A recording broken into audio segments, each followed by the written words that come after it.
आज मैं आप सभी दर्शकों से एक सवाल पूछकर शुरुआत करना चाहूंगी। क्यों ना तानिया, पूछा जाए? बिल्कुल। तो प्रश्न कुछ इस प्रकार है। एक दिन हम परमेश्वर के सामने खड़े होंगे और वो हमसे पूछेंगे कि हमें स्वर्ग में जाने की अनुमति क्यों दी जाए। हमारा जवाब क्या होगा?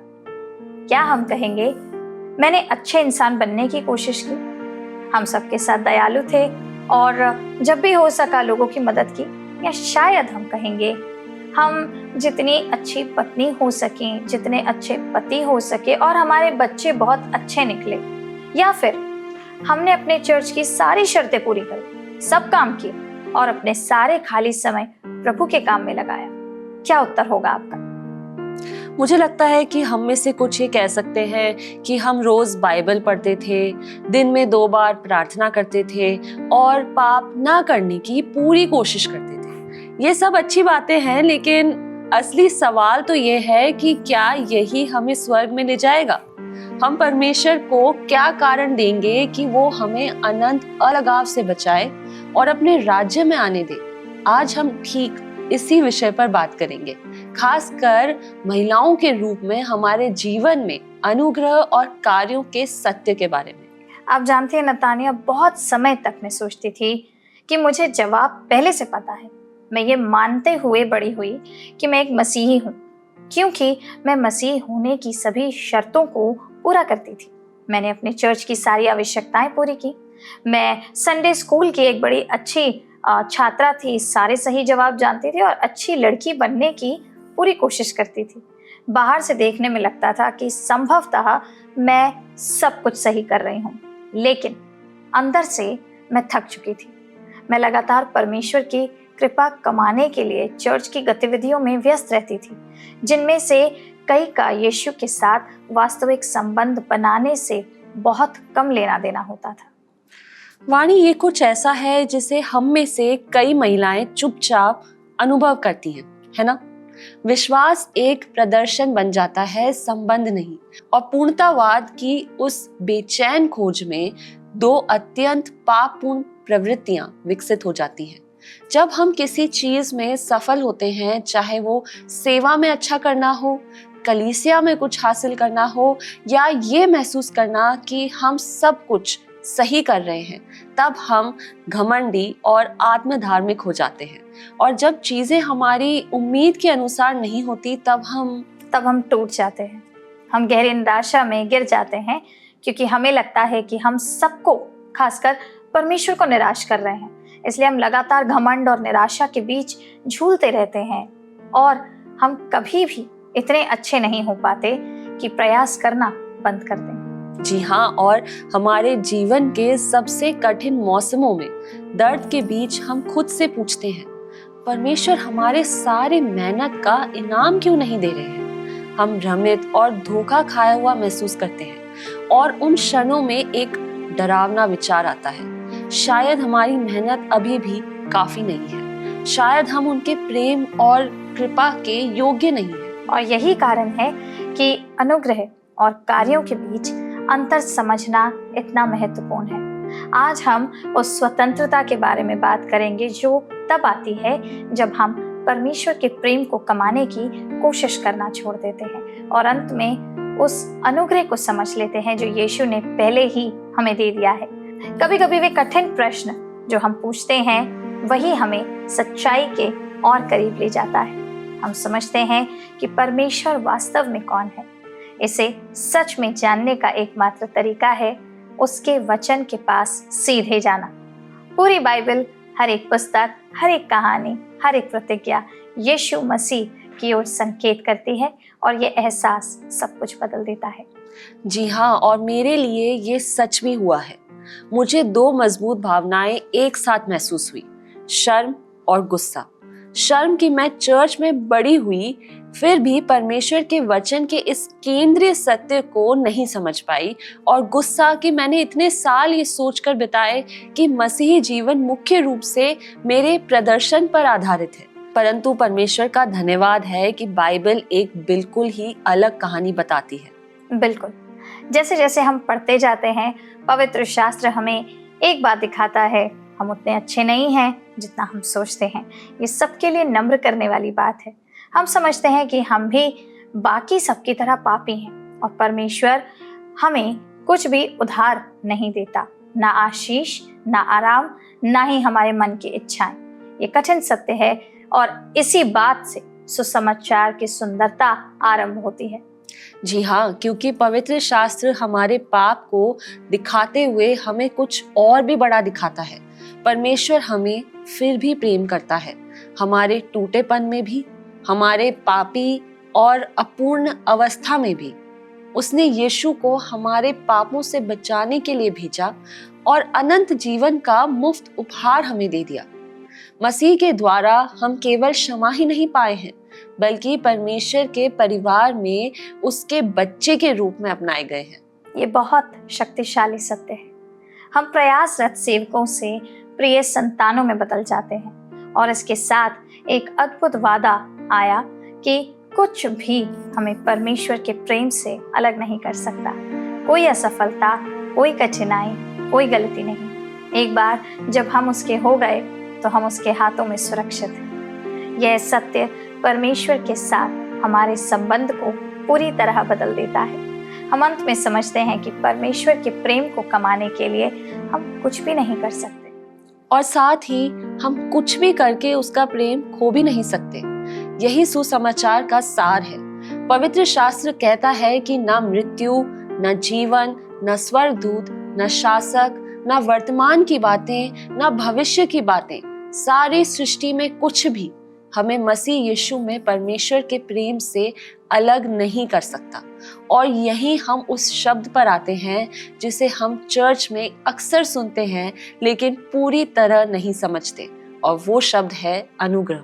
अनुग्रह, ये वही शब्द है जिसे हम आराधना के गीतों में गाते हैं, उपदेशों में सुनते हैं और कभी कभी भोजन से पहले कहते हैं। लेकिन हम में से कई लोग पूरी तरह से ये नहीं समझ पाते कि हर दिन ईश्वर की कृपा में जीने का अर्थ क्या है। बहुतों के लिए अनुग्रह सिर्फ उद्धार के क्षण से जुड़ा हुआ होता है। हम सोचते हैं कि अनुग्रह वो उपहार है जो हमें पहली बार मसीह के पास आने पर पाप से बचाता है, और ये बिल्कुल सही है। उद्धार खुद एक सुंदर अनर्जित उपहार है, लेकिन अनुग्रह वहीं नहीं रुकता। बिल्कुल नहीं। परमेश्वर का अनुग्रह हमारे जीवन में हर रोज काम करता रहता है। ये हमें आकार देता है, बदलता है और हमें लगातार प्रयास करते रहने के बजाय शांति व स्वतंत्रता में जीने के योग्य बनाता है। पवित्र शास्त्र हमें इसे बहुत स्पष्ट रूप से याद दिलाता है, क्योंकि विश्वास के द्वारा अनुग्रह ही से तुम्हारा उद्धार हुआ है, और ये तुम्हारी ओर से नहीं वरन परमेश्वर का दान है, और ना कर्मों के कारण, ऐसा ना हो कि कोई घमंड करे। और आज हम ठीक यही बात समझना चाहते हैं कि अनुग्रह केवल वो सामर्थ नहीं है जो हमें उद्धार देता है, बल्कि वही सामर्थ है जो स्त्रियों के रूप में हमें हमारे विभिन्न भूमिकाओं में बनाए भी रखता है। कल्पना कीजिए, दो लोग एक गहरी खाई में गिर गए हैं जिससे वे बाहर नहीं निकल सकते।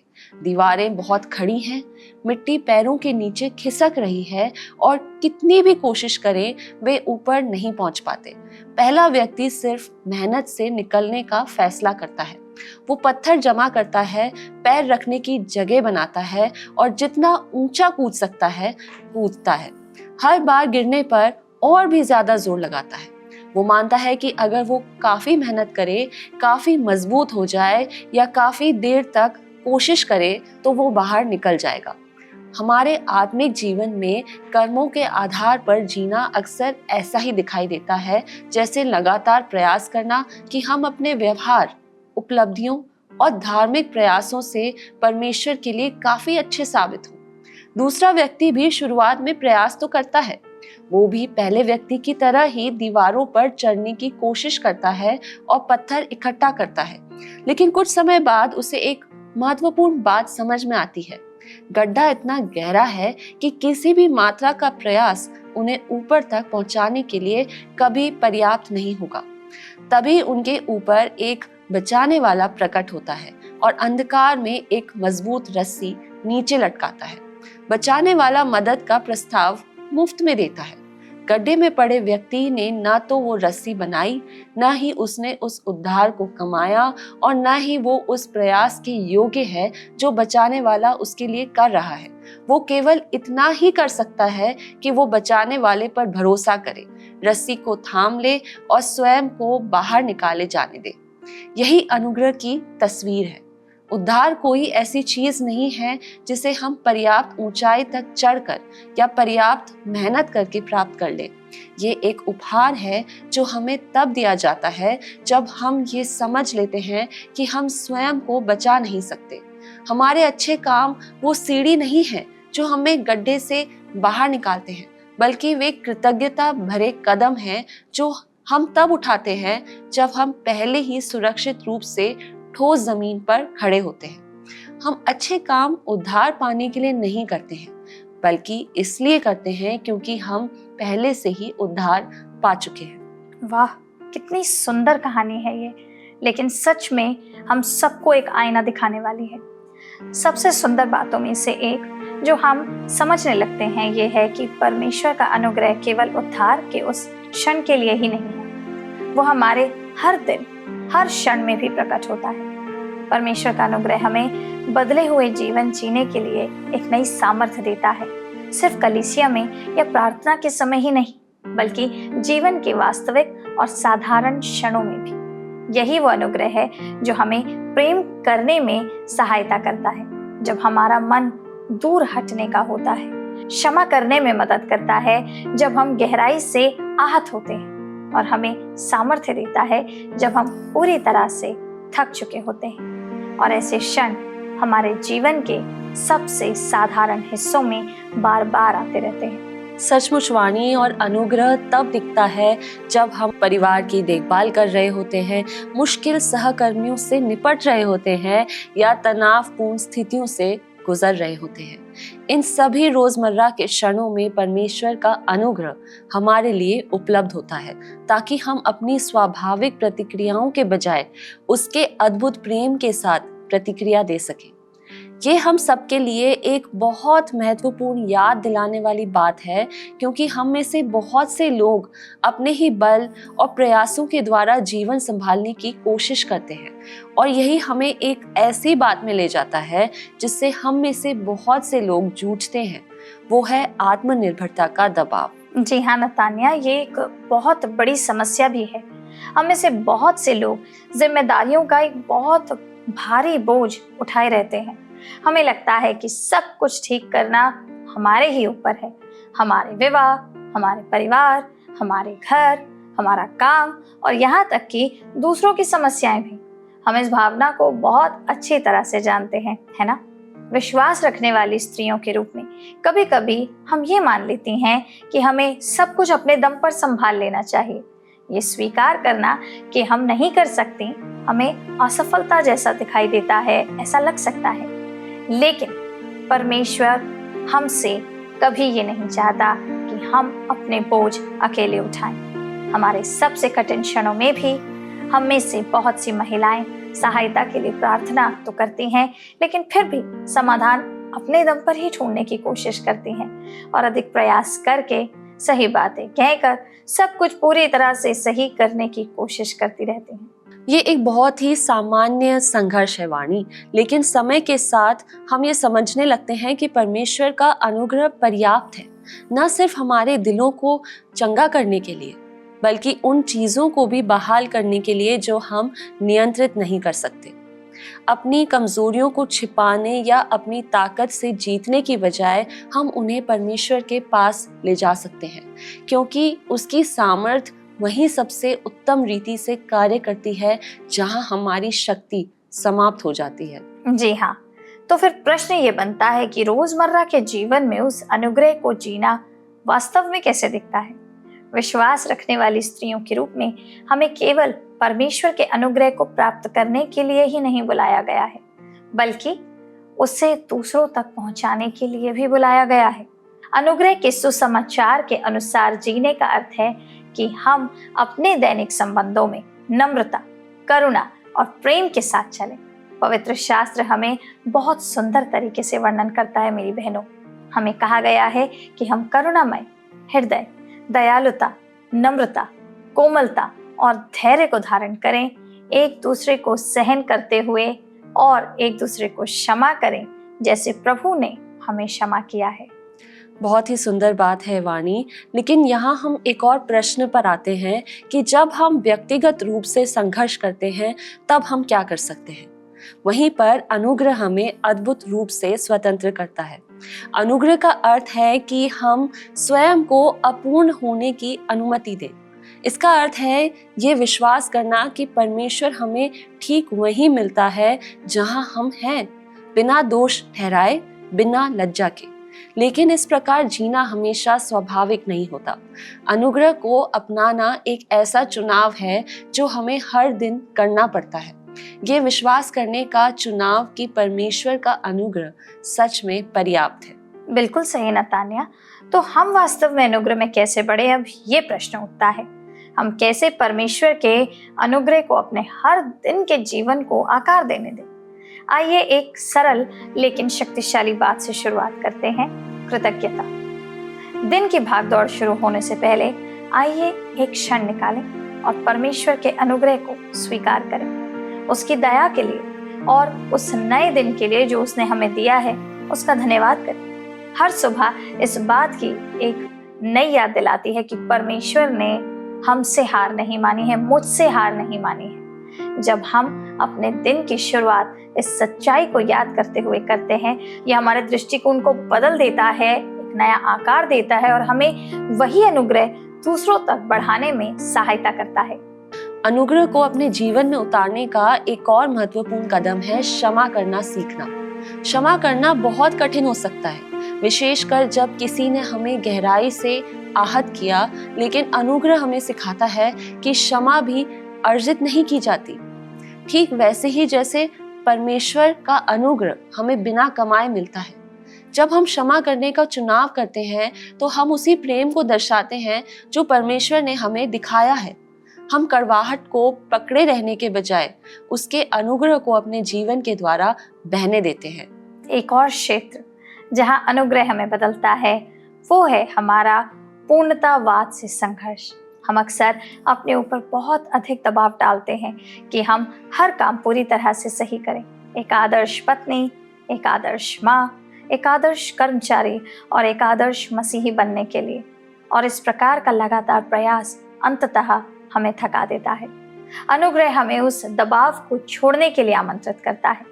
पूर्णता के पीछे भागने की बजाय हम बस अपना सर्वोत्तम कर सकते हैं और बाकी परमेश्वर पर छोड़ सकते हैं।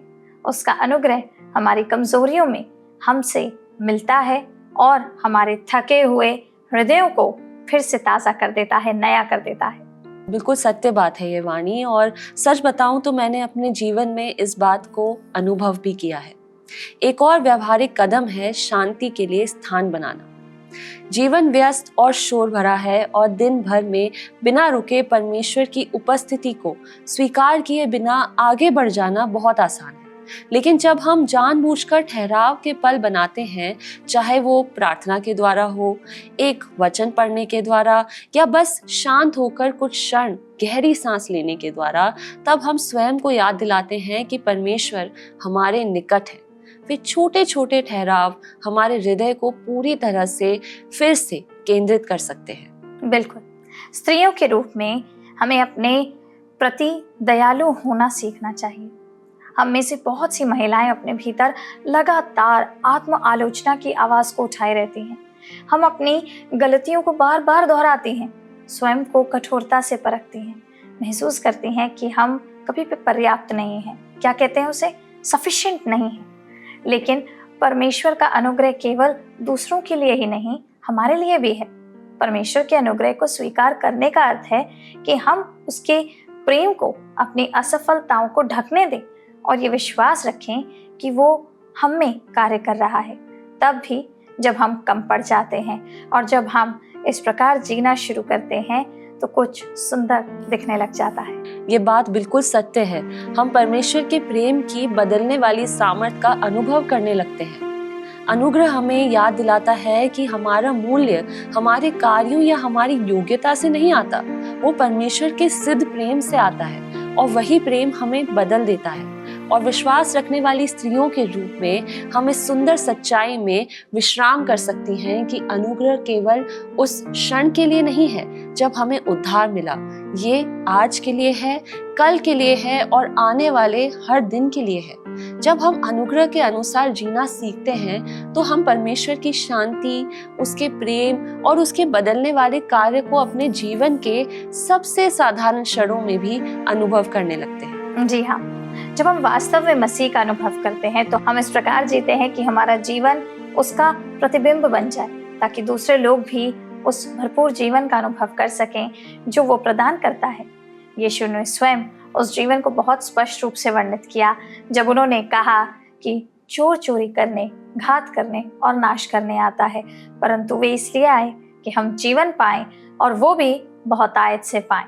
और वो भरपूर जीवन अनुग्रह से ही शुरू होता है। दर्शकों, हम उसे पहले ही प्राप्त कर चुके हैं। जी हाँ, मसीही जीवन अनुग्रह और विश्वास योग्य आज्ञाकारिता के संतुलन के जीने के बारे में है। ये मुझे एक ऐसे वचन की याद दिलाता है जिसे कलीसिया की बहुत सी महिलाएं अच्छी तरह जानती हैं। नीति वचन 31 में स्त्री का वर्णन, इसे अक्सर संपूर्ण स्त्री की तस्वीर के रूप में देखा जाता है और कभी-कभी बिना समझे ही हम उसके जीवन को एक असंभव सूची में बदल देते हैं। बिल्कुल सही कहा आपने। वो एक लंबी सूची बन जाती है उन बातों की जिन्हें हम सोचते हैं कि हमें पूरा करना ही है। घर को पूरी तरह संभालना, सबकी देखभाल करना, बिना थके काम करना, किसी तरह सब कुछ बिना किसी गलती के करना। लेकिन नीति वचन 31 की स्त्री कभी भी एक ऐसा मानदंड नहीं थी जिसे पाना असंभव हो। वो एक सुंदर उदाहरण है, लेकिन वो अंतिम लक्ष्य नहीं है। ये समझना जरूरी है। मसीह ही, जी हाँ, यीशु मसीह ही हमारा लक्ष्य है। बिल्कुल सही कहा आपने वाणी। नीति वचन 31 की स्त्री को विशेष बनाने वाली बात ये नहीं है कि वो सब कुछ पूरी तरह से करती है, बल्कि ये है कि उसका जीवन प्रभु पर केंद्रित है। उसका जीवन उत्साहपूर्ण है, उद्देश्यपूर्ण है और परमेश्वर के साथ उसके संबंध के द्वारा आकार पाया है। वास्तव में पूरे अध्याय को एक ही वचन में समेटा जा सकता है। जो स्त्री यहोवा का भय मानती है वही प्रशंसा के योग्य है।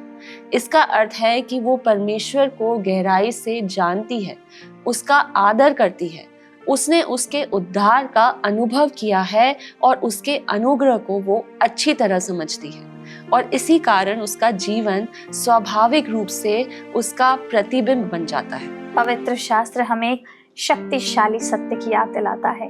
हम परमेश्वर के हैं, हमें मसीह के लहू के द्वारा मोल लिया गया है, हमें नई सृष्टि बनाया गया है और हमें एक नई पहचान और नया उद्देश्य दिया गया है। इसका अर्थ है अब हमारा मूल्य संसार की अपेक्षाओं से नहीं आता।